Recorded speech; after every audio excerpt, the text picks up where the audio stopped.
क्योंकि संपूर्ण समाज को संगठित करना है तो समाज तो दोनों से बनता है। हमारे यहां यह दृष्टि है, पुरुष श्रेष्ठ की महिला श्रेष्ठ, ऐसा वाद हम नहीं करते, क्योंकि हम ये जानते हैं कि दोनों के बिना समाज नहीं बनता, दोनों के बिना सृष्टि नहीं होती, ये दोनों परस्पर पूरक है। ये हमारी भारतीय दृष्टि है, दोनों का काम है और दोनों का काम परस्पर पूरक है। इसलिए व्यक्ति निर्माण का काम करने वाली शाखाएं तो संघ की अलग, राष्ट्र सेविका समिति की अलग, महिलाओं के लिए उनकी चलती है, पुरुषों के लिए हमारी चलती है। लेकिन समाज के बाकी सारे कामों में पुरुष महिला एकत्र मिलकर काम करते हैं, यह चलते आ रहा है। डॉक्टर साहब के समय की जो परिस्थिति थी, उस समय व्यक्ति निर्माण के काम के लिए 2 संगठन हो गए, लेकिन बाकी सभी कामों में सब मिलकर काम करते हैं, क्योंकि यह पूरकता की दृष्टि है। संपूर्ण समाज का संगठन करना है तो संख्या की दृष्टि से आधा भाग हमारे समाज का मातृशक्ति का है, उसकी उपेक्षा नहीं की जा सकती। उनको भी सशक्त करना पड़ेगा। हमारे यहां उनको माता मानते हैं, वत्सलता उनका गुण है, जगत जननी के रूप में उनकी कल्पना करते हैं। लेकिन ऐसी कल्पना करते करते क्या हमको विस्मृति हो गई पता नहीं, हमने उनकी सक्रियता के दायरे को सीमित कर दिया। और बाद में जो विदेशी आक्रमण हुए, उन आक्रमणों की परिस्थिति में उनकी सुरक्षा के नाम पर इस बंधन को एक वैधता प्रदान हुई। आक्रमण की परिस्थिति चली गई, लेकिन बंधन हमने कायम रखे, उनको कभी मुक्त नहीं किया। उनको जगत जननी मानना ठीक है, लेकिन इसका मतलब उनको पूजा घर में हम बंद करके रखे, बाहर ना आने दे, यह ठीक नहीं है। एक तो उनको जगत जननी मान के पूजा घर में बंद करते, अथवा द्वितीय दर्जे का मानकर घर में बंद करके रख देते।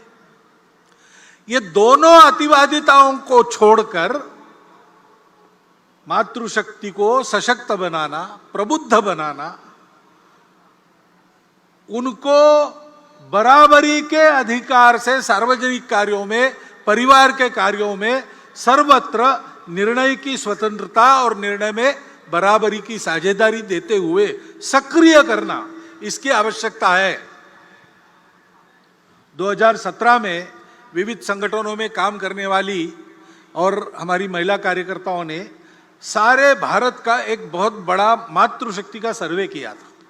सब प्रकार की महिलाएं उसमें उन्होंने सर्वे में ली थी, यानी सन्यासिनियों से लेकर तो बड़े बड़े उद्योग चलाने वाली महिलाओं तक सबको उसमें लिया था। भारतवर्ष में महिलाओं का इतना समग्र सर्वेक्षण ये पहली बार हुआ है। वो सर्वे प्रसिद्ध भी हुआ, उस सर्वे को सरकार के पास भी दिया गया। दिल्ली में ही उसका लोकार्पण निर्मला जी सीतारामन जी के हस्ते हाथ में हुआ था, मैं था वहां पर। उस सर्वे के निष्कर्ष भी यही है,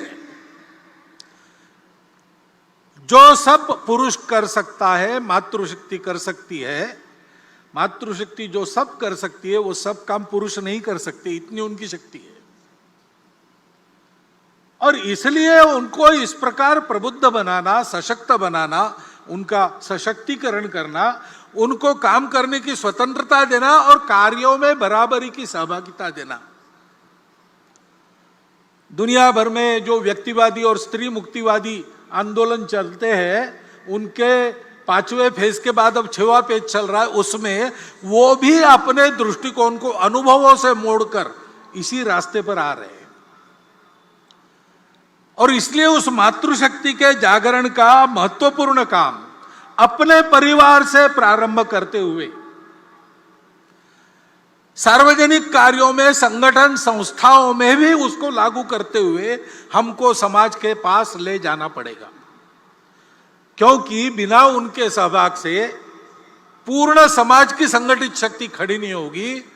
और पूर्ण समाज की संगठित शक्ति जब काम करने लगेगी, तब अपने देश के नवोत्थान के सारे प्रयास पूर्ण सफल होंगे, तब तक नहीं होंगे। आज हम उस नवोत्थान की आहट देख रहे हैं। हमारी प्रतिष्ठा दुनिया में बढ़ गई है, हमारी विश्वासार्हता बढ़ गई है।